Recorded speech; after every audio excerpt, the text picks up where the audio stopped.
बार्शी शहर आपलं खूप मोठं आहे। बार्शी शहरामध्ये दवाखाने आहेत, हॉस्पिटल आहे, मार्केट आहे, ह्या तीन महत्वाच्या गोष्टी आहेत। त्याचप्रमाणे शहराचा विस्तार सुद्धा खूप मोठा आहे, त्यामुळे बाहेरून येणाऱ्या लोकांची संख्या बार्शीमध्ये जास्त आहे। आजूबाजूचे तालुके परांडा आहे, भूम आहे, परत इकडं वाशी, कळंब, धाराशिवचे पण बरेच लोक दवाखान्यासाठी किंवा खरेदीसाठी येतात। धाराशिव, तुळजापूर, येरमाळा असा हा जो पूर्ण पट्टा आहे ना, म्हणजे मराठवाड्यातला पूर्ण पट्टा सगळा हा बार्शीशी अटॅच आहे।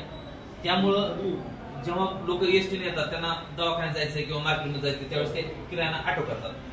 त्याचप्रमाणे आपल्या बार्शी शहरातले लोक त्यांना एका ठिकाणाहून दुसऱ्या ठिकाणी जायचंय, तर ते सुद्धा ऑटो करतात। काही जण स्पेशल ऑटो करतात, काही जण सिटीवरती जातात, बरोबर आहे।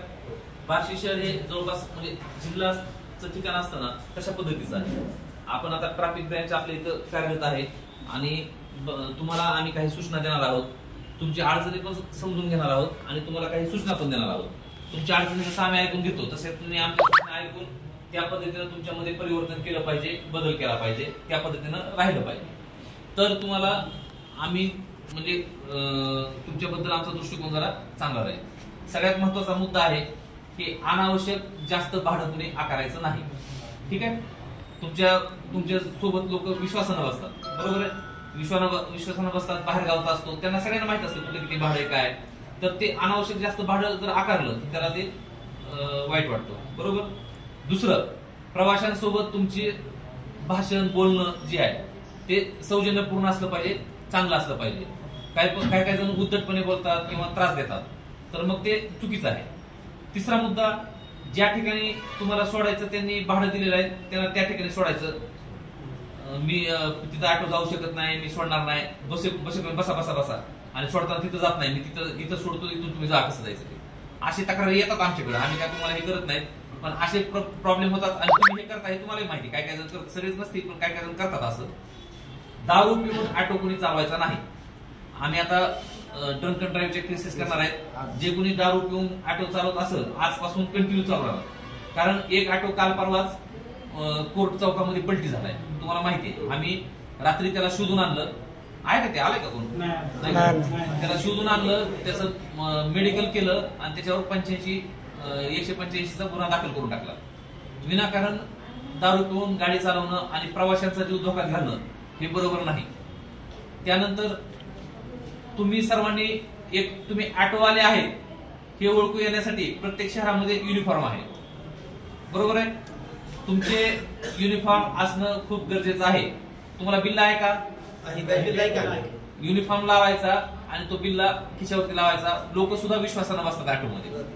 मग आम्हाला सुद्धा कारवाई करताना ज्याच्याकडे युनिफॉर्म नाही आणि बिल्ला नाही, लगेच आम्ही त्याला थांबवून त्याच्यावर कारवाई करू शकतो, म्हणजे त्याला परमिट नाही, बरोबर ना।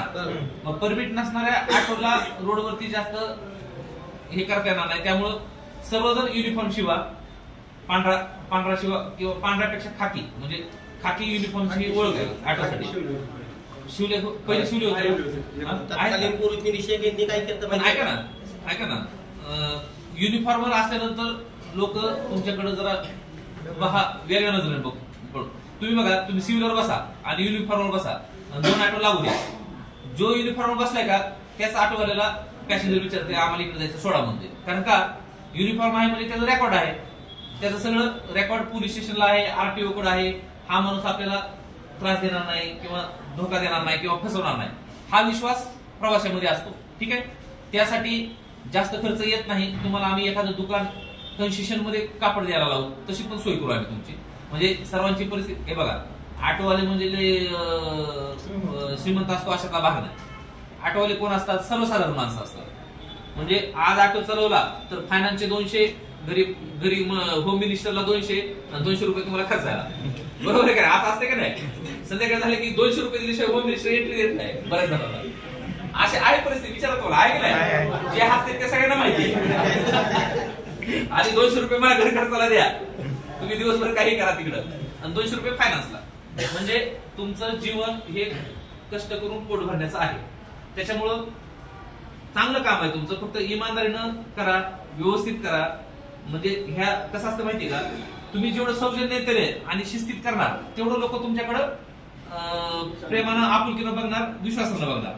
नाहीतर तुम्ही आपला सरडा कट मारलाय, दाढी वाढवली, काहीतरी कानात पाळ्या वेळी आहेत, काहीतरी टुकारपणा करताय, मग ते थोडंसं होतंय का नाही? म्हणजे आता आठवड्याला तसं राहा वाटतंय जरा, म्हणजे स्टाईल मारू वाटते, मारण्याबद्दल काही अडचण होत नाही, पण तसं म्हणजे बघताना दृष्टिकोन म्हणजे त्यांना वाटतं अरे हा स्टाईलिश आहे पण लय प्रेमळ माणूस आहे असं वाटलं पाहिजे. तुम्ही ह्याच्यावर जर तुम्ही खाकी शर्ट घातला तर तुमच्याकडे लोक आणखी आदरानं बघणार. आलं लक्षात माझा म्हणण्याचा उद्देश? प्रत्येक ऑटोवर नंबर प्लेट पाहिजे, पहिला मुद्दा. दुसरं, जे ऑटोचा परवाना आरटीओनं रद्द केलेला आहे किंवा ते ऑटो तुमचा स्क्रॅप मध्ये हे केलेला आहे, तो ऑटो रोडवर दिसला नाही पाहिजे, ते ऑटो आम्ही जप्त करणार. पुढचा मुद्दा, परवानाधारक ऑटोवाल्यांनी खाकी ड्रेस घालून तो बिल्ला लावायचा आणि व्यवसाय करायचा. ठीक आहे, क्षमतेपेक्षा जास्त बसू नका, म्हणजे बसावं तुम्ही पण पाठीमागे 3 बसावं 4 बसावं दाटीवाटीनं, पण फ्रंट सीटला बसू नका.